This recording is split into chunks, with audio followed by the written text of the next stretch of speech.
एक मिनट, ये parcel scan machine में डालो।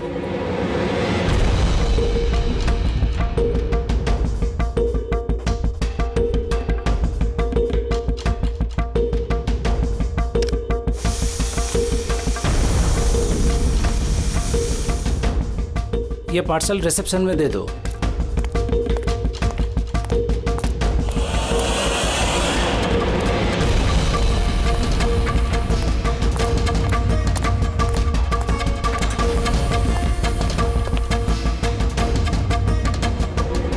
ये लीजिए।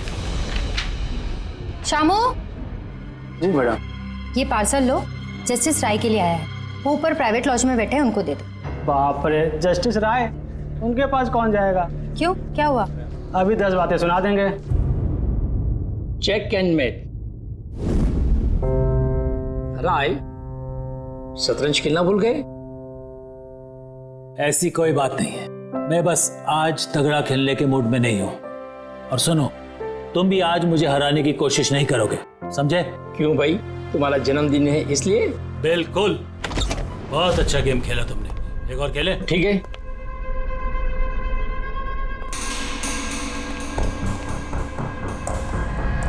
हेलो सर, राय सर। क्या है? हैप्पी बर्थडे सर, आपके लिए पार्सल आया। ठीक है, रखो इधर, रखो इधर आओ। अब क्या हुआ सर? ये लो। Thank you sir, thank you very much sir. Happy birthday sir. कुछ चाहिए तो बोलिएगा सर। ठीक है। उसने सोचा भी नहीं होगा डांट की जगह टिप मिलेगी। ये सब लोग ना मुझे घूसट और खड़ूस समझते हैं, लेकिन मुझे इससे कोई दिक्कत नहीं है। इनफैक्ट मुझे मजा आता है। अरे ये सब छोड़ो, पैकेट खोलो ना, क्या है?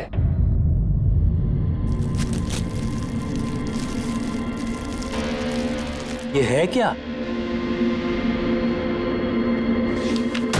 देश के सर्वश्रेष्ठ कानूनी दिमाग को सम्मानपूर्वक भेंट। कोई नाम नहीं? Press the tell.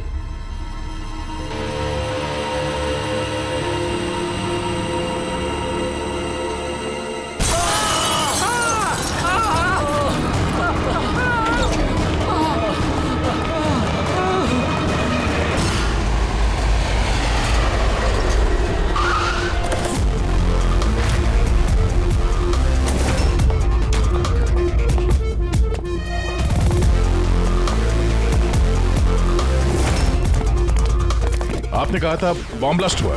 हाँ सर, लॉन्च में सर। वो दोनों वहीं थे सर।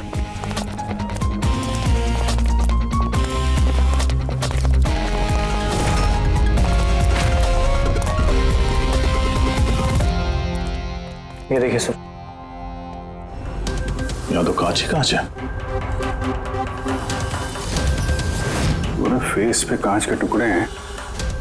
जख्म बहुत गहरा नहीं दिख रहा है, खून भी ज्यादा निकला नहीं है, तो फिर इसकी मौत कैसे होगी?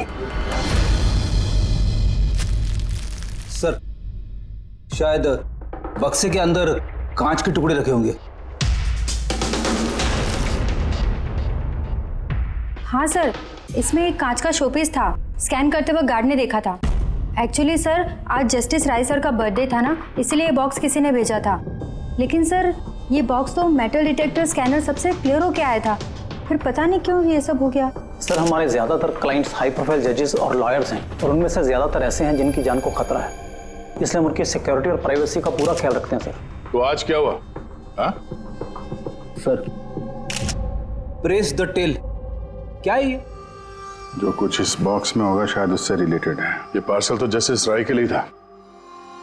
ये जस्टिस लाल बिना वजह मारे गए। शौपथन, अब ये ऑनलाइन शॉपिंग की गई है। चारों तरफ कांच बिखरे हैं। इन लोगों का कहना था कि धमाका हुआ है,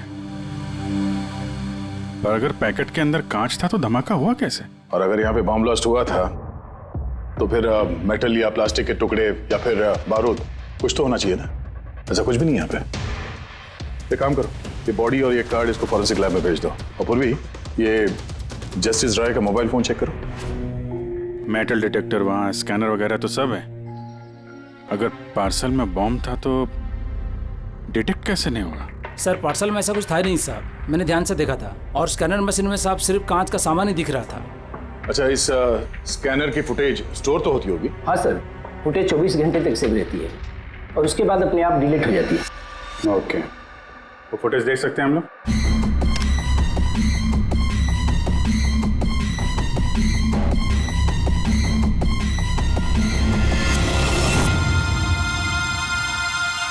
ये क्या? कोई शोपीस तो लग रहा है। देखिए सर, कहीं कोई मेटल है ही नहीं और इतना पारदर्शी कांच ही हो सकता है। जब वो डिलीवरी बॉय आया था तब की फुटेज है? हाँ सर, और कल बारिश की वजह से सीसीटीवी कैमरा खराब हो गया था। आप कह रहे थे सिक्योरिटी का बड़ा इंतजाम है, ये आपका इंतजाम है? Sorry sir.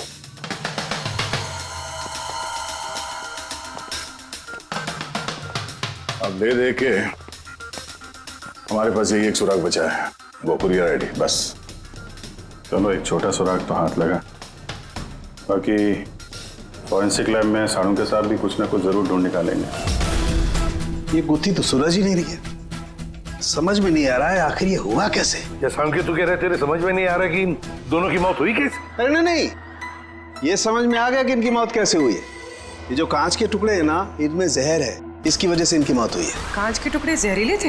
हाँ, वो जो कांच का शोपीस बना था ना, तो शोपीस बनाते वक्त जब कांच को पिघलाया गया तब खूनी ने उसमें जहर मिला दिया। जब कांच ठंडा हो गया तो जहर पूरे के पूरे कांच में फैल गया। कोई सोच भी नहीं सकता था बॉस। और सर, जब हमने इन कांच के टुकड़ों को टेस्ट किया तो पता चला कि इसमें एक ऐसा जहर मिला हुआ था जो कोई भी अपने घर पे बना सकता है। सर, आप तो बोल रहे थे कि ये गुत्थी सुलझी नहीं है, मगर आपने तो पूरा केस ही सॉल्व कर दिया है। नहीं नहीं नहीं पंकज, ये केस सॉल्व नहीं हुआ है। सिर्फ ये पता लगा है कि कांच के टुकड़े जहरीले थे।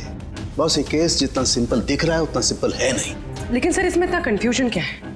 कांच ब्लास्ट हुआ और उसके टुकड़े इन दोनों को लगे, जहरीले कांच के टुकड़े, जहर खून में मिला और इन दोनों की मौत हो गई, राइट? करेक्ट। लेकिन तुमने बीच में क्या कहा? कांच ब्लास्ट हुआ। अब सवाल यह है कि कांच ब्लास्ट कैसे हुआ? जब इसमें कोई विस्फोटक नहीं है, किसी किस्म का कोई केमिकल नहीं मिला है, तो ये ब्लास्ट हुआ कैसे? फोरेंसिक सर्जन कौन है? मैं हूं। तो फिर तुम बताओगे ना। फॉरेंसिक एक्सपर्ट हूं, जादूगर नहीं हूं। अच्छा, समझ में नहीं आ रहा तो जादूगर नहीं हूं। सर, इन जहरीले टुकड़ों के अलावा हमें एक और चीज मिली है। क्या? ये कार्ड जो इस गिफ्ट के पास था, ये कार्ड का पेपर वैसे तो मोटा दिख रहा है, लेकिन एक्चुअल में ये 2 पेपर को यूं चिपका कर बनाया गया है। और ये देखिए इसमें क्या लिखा है।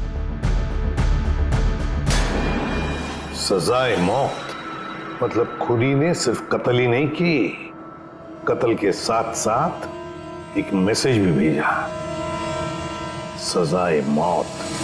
जो हुआ उसका बहुत दुख है हमें, पर ऐसे समय में भी हमें आपसे कुछ सवाल करने पड़ेंगे। जी मैं समझ सकती हूँ। आपको किसी पर शक है? जी मेरे पति कानून पर सख्त और न्यायप्रिय इंसान थे, तो जाहिर सी बात है कि ऐसे इंसान के लाखों लोग दुश्मन हो सकते हैं। वो अपराधी जिनको इन्होंने सजा दी थी, वो वकील जो इनकी सख्ती से बहुत परेशान थे और इनके फैसले से नाखुश भी। आए दिन उन्हें धमकियां भरे फोन आते थे और लेटर्स भी, पर इन सब के बावजूद भी वो अपने आप पर गर्व महसूस करते थे। उन्हें लगता था कि उनके ईमानदारी का ये इनाम था। आई एम सॉरी, इससे आगे मैं और कुछ आपको बता नहीं पाऊंगी, पर हाँ, आनंद आपको सब कुछ बता देगा। आनंद? आनंद कौन है? आनंद इनका पर्सनल असिस्टेंट है। कहाँ मिलेंगे मिस्टर आनंद? वो मेरे पति के चेंबर में ही ऊपर बैठकर काम कर रहे हैं, आप चाहे तो उन्हें मिल सकते हैं। मिस्टर आनंद, जस्टिस राय पे बहुत सारे हमले हुए थे, बहुत लोग दुश्मन थे उनके, क्या जानते हैं इनके बारे में आप? सर, उनको धमकी देने वाले लोगों की कमी नहीं थी। अच्छा, ऐसे कितने लोग थे जिन्होंने जान से मारने की धमकी दी थी? अनगिनत। उनकी धमकियों को ट्रॉफी के जैसे संभाल कर रखते थे। 1 मिनट सर।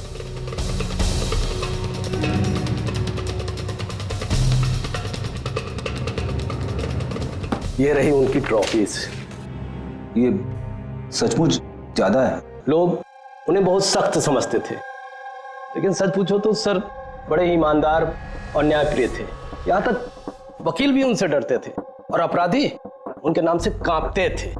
धमकी भरे खत तो ठीक है, लेकिन ये पत्थर और स्याही क्यों? कई साल पहले किसी ने खिड़की से पत्थर फेंका था तो सर ने पत्थर भी रख लिया था। और ये स्याही की बॉटल? अरे सर ये तो कुछ ही महीने पहले की बात है।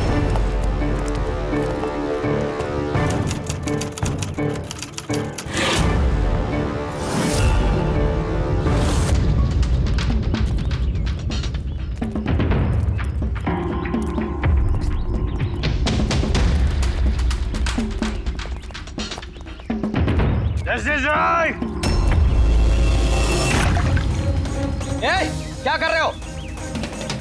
तुम्हारी इसी स्याही ने मेरी जिंदगी बर्बाद की थी, याद है ना? अभी चाहकर भी भूल नहीं पाओगे मुझे, नहीं भूल पाओगे तुम। रखो, आनंद जाके बॉटल लाओ। Yes sir. ओके।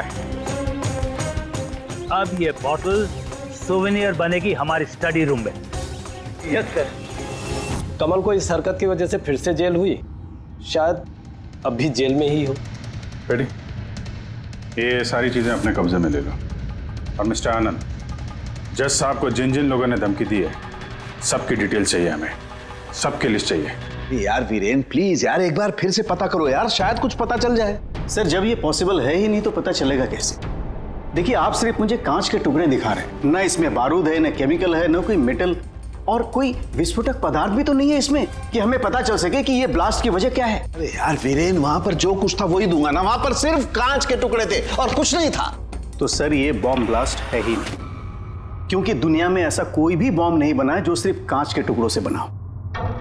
कांच में विस्फोटक गुण होते ही नहीं है सर, ट्राई टू अंडरस्टैंड। मुझे मालूम है कांच में विस्फोटक गुण नहीं होते, लेकिन वहां पर ब्लास्ट हुआ है, ब्लास्ट में सिर्फ कांच के टुकड़े मिले और कुछ मिला ही नहीं है यार। तो सर आई विश कि आप ये केस जल्द से जल्द सॉल्व कर लें, ताकि हमें भी तो पता चले कि ये ब्लास्ट हुआ कैसे। सर आप लोग कांच के गुणों के बारे में बात कर रहे हैं ना? मैं ऐसी किसी को जानती हूँ जो हमारी हेल्प कर सकती है। ग्रेट सर, उसको हर तरह के कांच के बारे में पता है। आई थिंक हमें एक बार उससे मिल लेना चाहिए। मिलते हैं तारिका, तुम जिससे कहोगी उससे मिलते हैं। बस मुझे सिर्फ ये पता करना है कि आखिर ये ब्लास्ट हुआ कैसे।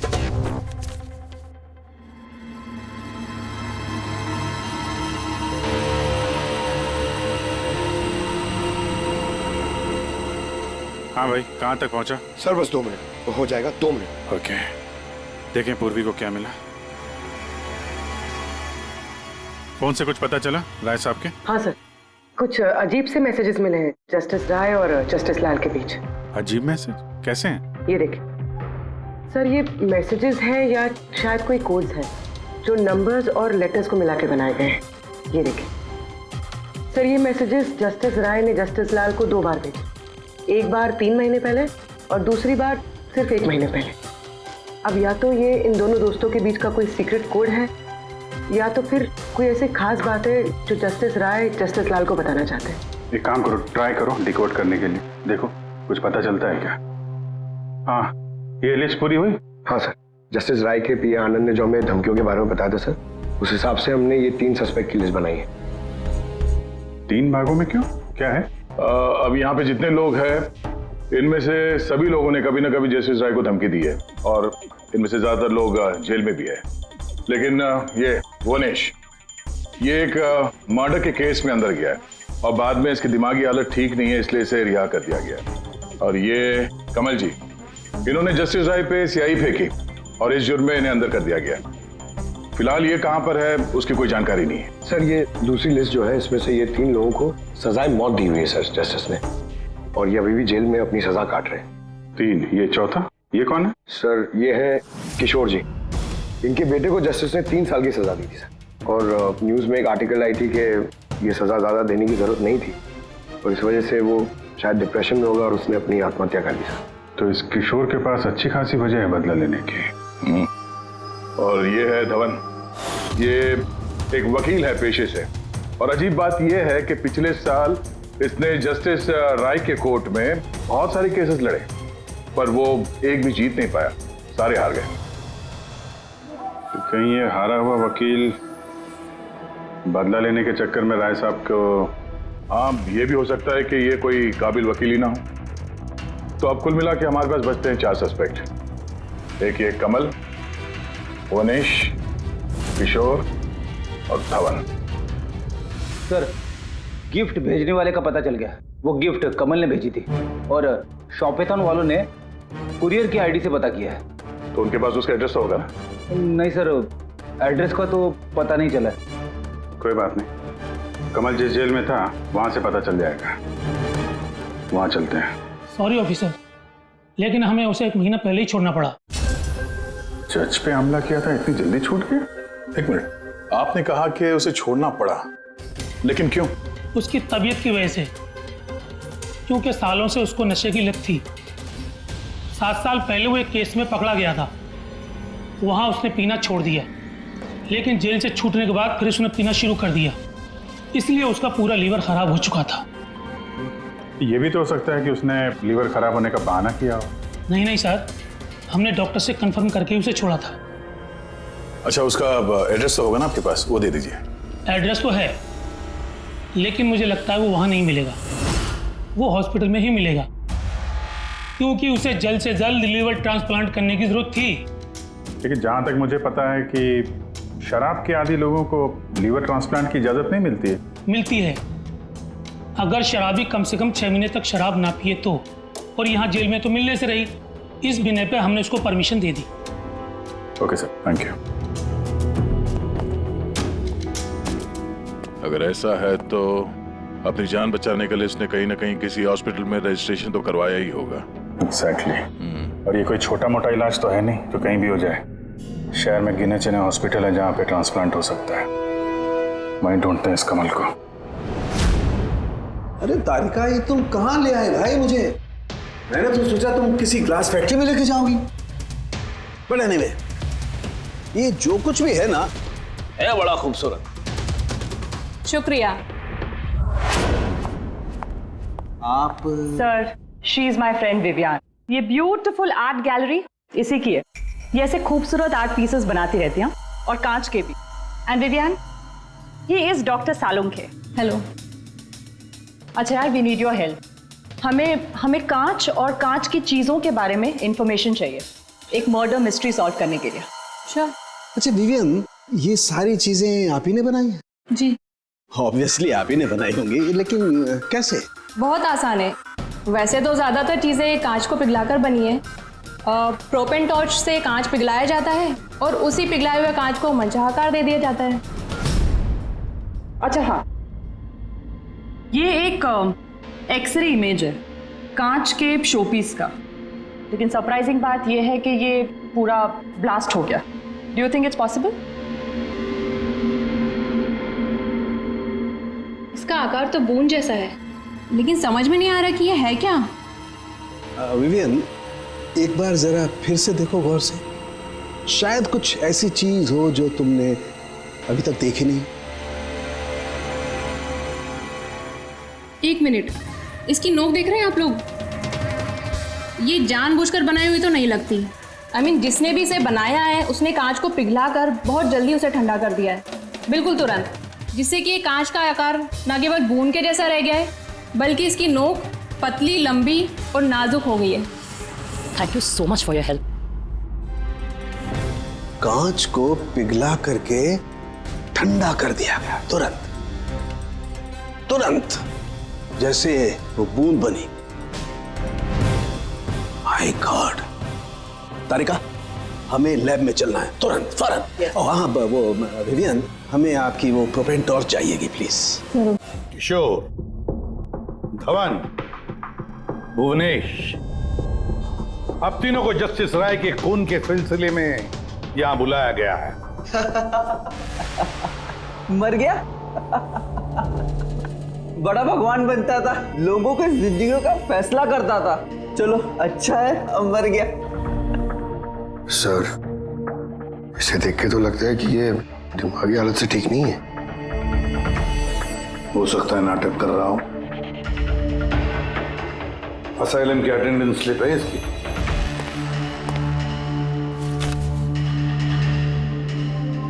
सर इसमें तो लिखा है कि 1 महीने से बाहर ही नहीं गया असाइलम से। ये रिपोर्ट खुद डॉक्टर ने बनाई, ये देखिए। ठीक है, ले जाओ इसे। चलो चलो उठो।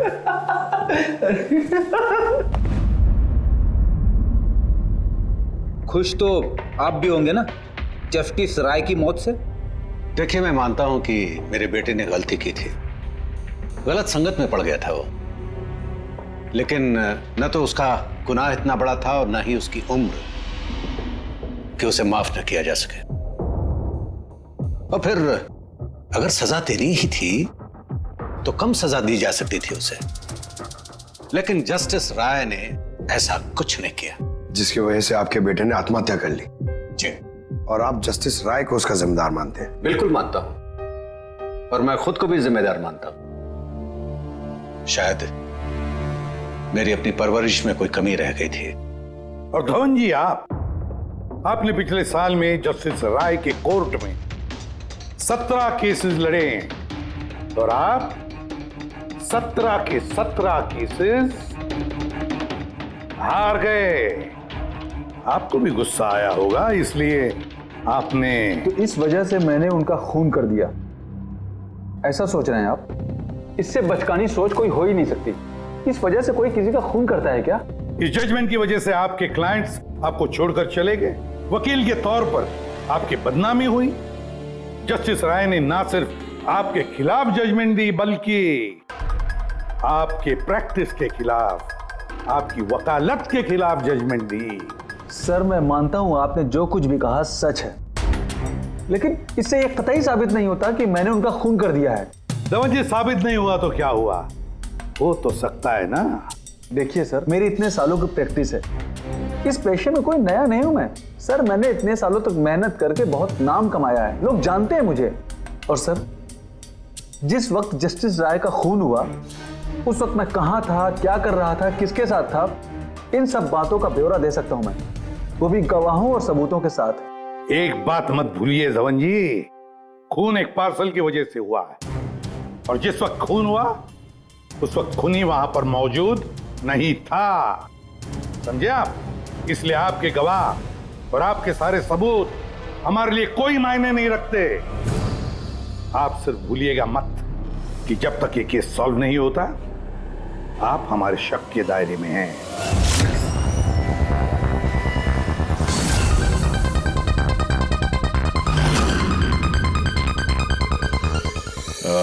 Doctor Puneet? Yes sir, that's doctor Puneet. Thank you. Doctor Puneet, हम लोग सीआईडी से हैं, आपसे फोन पे बात हुई थी कमल के बारे में। जी हाँ, मुझे याद है। दरअसल कमल हमारे लिवर ट्रांसप्लांट की लिस्ट में है और हम उसके लिए सही डोनर का इंतजार कर रहे हैं। और एक बात अच्छी है कि उसने शराब पूरी तरह से छोड़ दी है, वरना हम ये ऑपरेशन नहीं कर पाते। तो आपके पास इस कमल का एड्रेस तो होगा? जी, एड्रेस तो नहीं है। तो डॉक्टर साहब, उसको अगर डोनर मिल गया तो आप उसे कांटेक्ट कैसे करेंगे? सिंपल है, हम डोनर्स और जरूरतमंद पेशेंट की लिस्ट हमारी वेबसाइट पर अपलोड कर देते हैं और सभी पेशेंट्स अपने डोनर्स की सही लिस्ट वहां पे देखते हैं और हमें कांटेक्ट करते हैं। अगर कमल अपना नाम लिस्ट में देख लेता है तो यकीनन वो यहाँ आ जाएगा। ये तो बहुत अच्छी खबर है। डॉक्टर साहब, आपको हमारा एक काम करना होगा। पिघले हुए गरम गरम कांच को तुरंत ठंडा करना है, तुरंत। और पानी से ज्यादा अच्छा ये काम और कौन कर सकता है?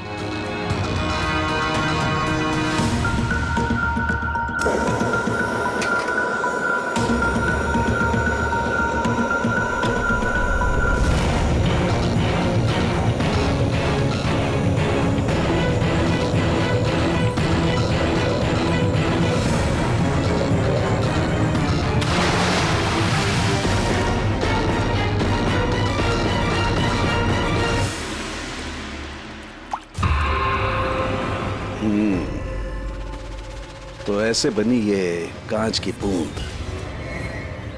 लेकिन जस्टिस राय की जिस बूंद से मौत हुई थी वो तो काफी बड़ी थी। ठीक है, मैं भी एक बड़ी बूंद बनाने की कोशिश करता हूं।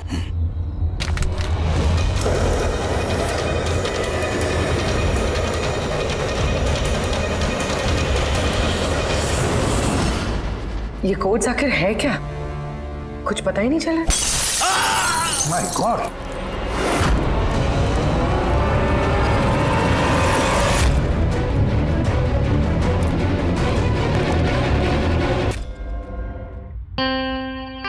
बस कांच के इस बूंद जैसे आकार को सिर्फ एक ही तरीके से बनाया जा सकता है, गरम गरम पिघले हुए कांच को पानी में गिराकर। पिघला हुआ कांच पानी में गिरेगा और तुरंत ठंडा होकर के ये बूंद जैसा आकार ले लेगा। इसके इस आकार की वजह से ही इसे कांच के आंसू भी कहा जाता है। यार ये कांच के आंसू के बारे में छोड़, कैसे बनते हैं? ये कांच का आंसू फूटा कैसे, ये बता पहले। वही तो पता करने की कोशिश कर रहा था बॉस। मैंने इस कांच के आंसू मतलब इस बूंद के अगले सिरे को बहुत मोड़ने की कोशिश की, लेकिन कुछ नहीं हुआ। उसके बाद मुझे याद आया पार्सल के साथ मैसेज भी आया था और उस मैसेज में लिखा हुआ था प्रेस द टेल। मैंने ये इसकी दुम, इसकी पूंछ को दबाया, बम। आपको मालूम ही है सर, ये पूंछ दबाई और फूट गया, ये कुछ समझ में नहीं आया। मैं समझा। दरअसल ये सब कुछ होता है कांच के अणुओं में भीषण भौतिक तनाव की वजह से। जैसे ही कांच, गरम गरम कांच, पिघला हुआ कांच एकदम ठंडा होता है, इसके अणुओं में बहुत जबरदस्त भौतिक तनाव हो जाता है और फिर इसकी पूंछ को जब तोड़ा गया तो जबरदस्त भौतिक तनाव की वजह से इसके अणु एकदम बिखर गए और बूम, ब्लास्ट। ये सब कुछ कोई आम आदमी जान ही नहीं सकता। इसे जानने के लिए भौतिक विज्ञान की अच्छी खासी जानकारी होना बहुत जरूरी है। यानी कातिल कोई ऐसा है जो ये सब अच्छी तरह से जानता है। डॉक्टर पुनीत अपनी केबिन में है? हाँ सर है। Thank you. डॉक्टर साहब मेरे लिए डोनर मिल गया? हाँ, कब है मेरा ऑपरेशन, कब कर सकते हैं? वो अभी हम आपका ऑपरेशन नहीं कर सकते क्योंकि आपके लिए सही डोनर नहीं मिला है। ऐसे कैसे हो सकता है डॉक्टर? मेरा नाम लिस्ट में सबसे पहले था।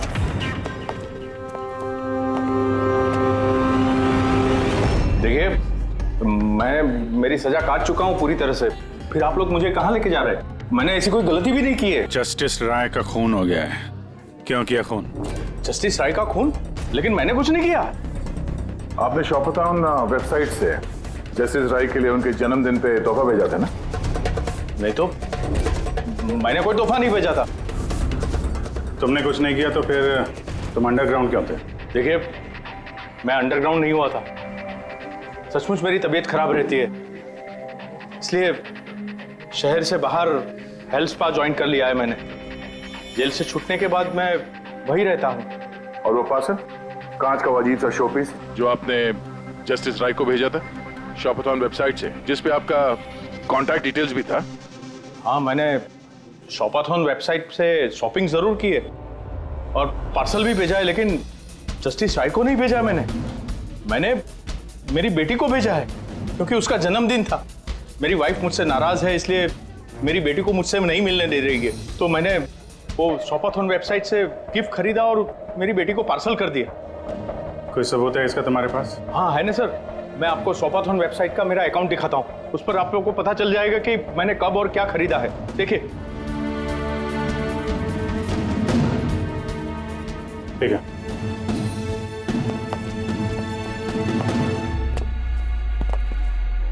ये आदमी तो वाकई सच बोल रहा है। इसने तो वो गिफ्ट अपने बेटी के लिए खरीदा था, और वो भी जस्टिस राय की मौत के 2 हफ्ते पहले। मतलब कातिल जानबूझ के हमारा ध्यान इसकी तरफ भटका रहा था। यानी वो जो कोई भी है, उसे कमल की पूरी हिस्ट्री के बारे में मालूम था। उसने उसके घर से वो पार्सल का डब्बा चुराया, उसमें कांच का सामान रखा और किसी तरह से जस्टिस राय तक पहुंचा दिया।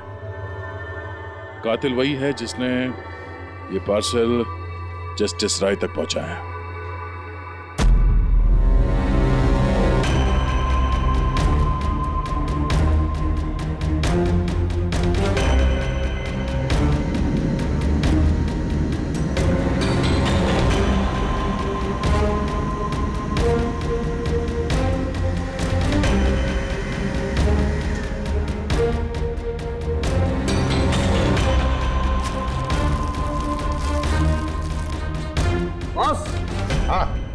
एक मिनट जरा, तो से देखो, इस एड्रेस के नीचे की तरफ एक और एड्रेस, और ये दोनों पते अलग अलग हैं। डैम इट, एक सुराग मिला था वो भी गलत निकला। मतलब कमल बेकसूर है। बस मैं इस कागज को लैब में ले जाकर के अच्छी तरह से चेक कर लेता हूँ। ठीक है सर। सब मिल गया। एक सबूत गया तो दूसरा मिल गया, कोड डिकोड हो गया। कोड में क्या है? सर वो कोई कोड्स नहीं है, सिंपल मैसेजेस है। उन दोनों डेट्स पे जब जस्टिस राय ने जस्टिस लाल को मैसेजेस भेजे थे, उन दोनों डेट्स पे दो बातें कॉमन थी। कौन सी बात? सर पहली बात, उन दोनों डेट्स पे दोनों जजेस में से एक शहर से बाहर था, और दूसरी बात, उन दोनों डेट्स पे संडे था। और जिस दिन कत्ल हुआ है उस दिन भी संडे था। Exactly sir. और मारे जाने से पहले वो दोनों शतरंज खेल रहे थे। यस। जो मैसेजेस जस्टिस राय ने जस्टिस लाल को भेजे हैं वो कोई कोड्स नहीं, शतरंज की चालें थी। वो दोनों चाहे कहीं भी हो अपना शतरंज का खेल जरूर पूरा करते थे। जहां छोड़ा अगली बार वहीं से पकड़ते थे। मतलब दोनों भी जजेस संडे के दिन शतरंज खेलते थे, और ये बात कातिल जानता था, इसीलिए उसने उसी संडे को खुद अपने हाथों जाकर वो पार्सल डिलीवर किया। वो जानता था कि जस्टिस राय वहां होंगे। सर वो ये भी जानता था कि जस्टिस लाल भी वहां पे होंगे। बिल्कुल सही कहा तुमने अभिजीत, बिल्कुल सही कहा। हम तो ये सोचकर चल रहे थे कि कातिल ने जस्टिस राय पर हमला किया, पर उस एक्सप्लोजन में जस्टिस लाल की जान बेवजह चली गई। हालांकि असली बात तो ये है, कातिल चाहता था कि जस्टिस राय के साथ साथ जस्टिस लाल को भी खत्म कर डाले। किशोर, जतिन, भुवनेश, इन तीनों की कुंडली निकालो, देखे तो सही कि इनमें से किसी के पास कोई वजह थी इन दोनों जजेस को मारने की। और फिर धवन, पता लगाओ उसके सारे के सारे केसेस उसने जस्टिस लाल के कोर्ट में लड़े थे, वो क्या है और किसके हैं। सर, हाँ सर, धवन के बारे में पता करके आ रहा हूं। जस्टिस लाल के कोर्ट में सर वो 100 में से 75 केसेस आ रहा था। सर, हाँ सर, जतिन के जेल रिकॉर्ड्स मिल गए। उसके वकील ने डिप्रेशन के बिना पे जतिन को छोड़ने की अपील की थी, और उसकी अपील ठुकरा दी गई थी। जज कोई और नहीं, जस्टिस लाल ही थे। तो जतिन के पिता किशोर के पास अच्छी खासी वजह है कत्ल करने की, पर इतना पेचीदा प्लान वो बना पाएगा? वही तो सर, किशोर एक स्कूल टीचर है, उसे कैसे पता होगा कि कांच के आंसू से किसी की जान जा सकती है? ये तो इस बात पर निर्भर है कि ये किशोर मास्टर जी स्कूल में कौन सा विषय पढ़ाता है। पता लगाओ ये कौन सा सब्जेक्ट पढ़ाता है स्कूल में। रेबा धवन की, उसके पास तो एलिबाई है, तो बस इन दोनों के एलिबाई फिर से चेक करो अच्छी तरह से। बच्चों, आज मैं तुम्हें एक नया एक्सपेरिमेंट सिखाऊंगा। जानते हो किसका? कलर्स का एक्सपेरिमेंट। रेडी? ये देखो, दूध है। अब मैं इसमें डिफरेंट कलर्स के एक एक ड्रॉप डालूंगा।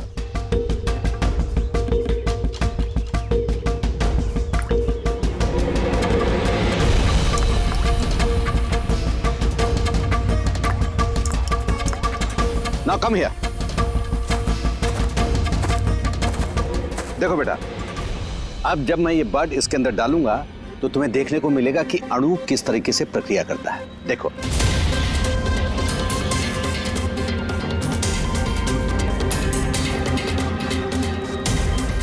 देखा? इसे कहते हैं विज्ञान का जादू। कमाल है। नहीं, मैं आपके प्रयोग की बात नहीं कर रहा हूं, आपके बारे में बात कर रहा हूं। आपने कभी बताया नहीं कि आप विज्ञान पढ़ाते हैं? आप लोग यहाँ? मैं तो बस वो प्राथमिक विज्ञान पढ़ाता हूँ। आपने बच्चों को वो कांच के आंसू वाला प्रयोग दिखाया नहीं? कैसे पूछ दबाते ही ब्लास्ट हो जाता है। हाँ? आप क्या बात कर रहे हैं? मुझे नहीं पता। आपको सब पता है। अब जरा इन बच्चों को जाने के लिए कहिए। बच्चों, आज के लिए छुट्टी, बाकी की पढ़ाई कल। जाओ तुम लोग। इस रजिस्टर को पहचानते हैं आप?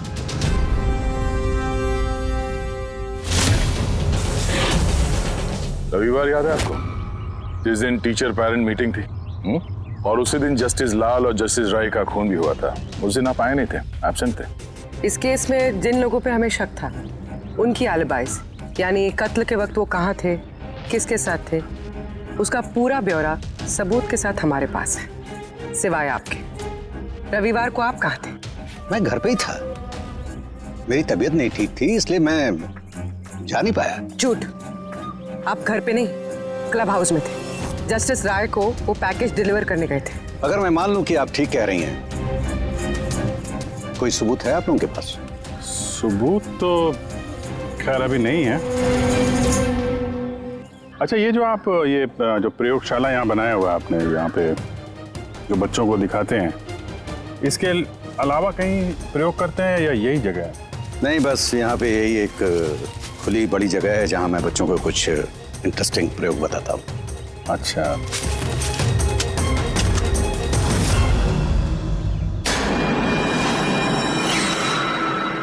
सर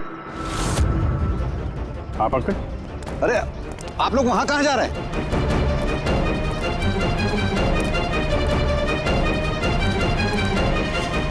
अरे ये क्या कर रहे हैं आप?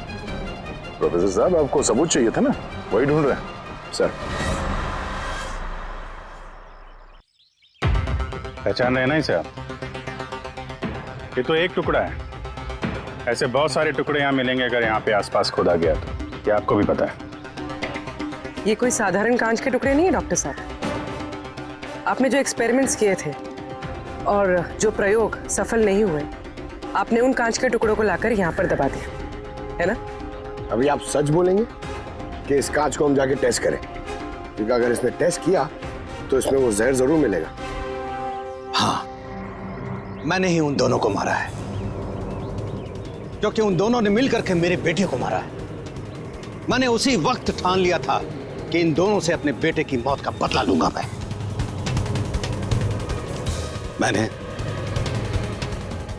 मैंने इन दोनों पे निगाह रखना शुरू किया।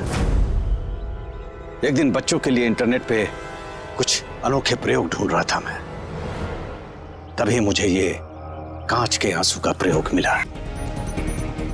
मैंने सोच लिया कि अपने बेटे को इंसाफ दिलाने का यही एक तरीका है। मुझे पता था कि कमल जस्टिस राय पे स्याही फेंक चुका है और अभी अभी जेल से छूटा है। मुझे उसकी बेटी के बारे में भी पता था। मैं जानता था कि वो उसे बर्थडे गिफ्ट जरूर भेजेगा। अरे भाई साहब, ये भी लेना।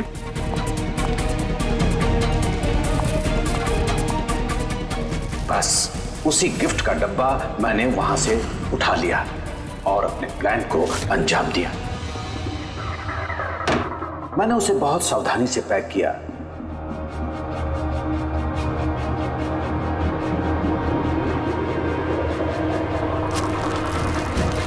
और फिर डब्बे पे पुराने एड्रेस के ऊपर नया एड्रेस लगाया। फिर मैंने उन दोनों की मौत का सामान वहां पहुंचा दिया। मुझे जो करना था मैंने कर दिया। मैंने उन दोनों से अपने बेटे की मौत का बदला ले लिया, उसे इंसाफ दिला दिया।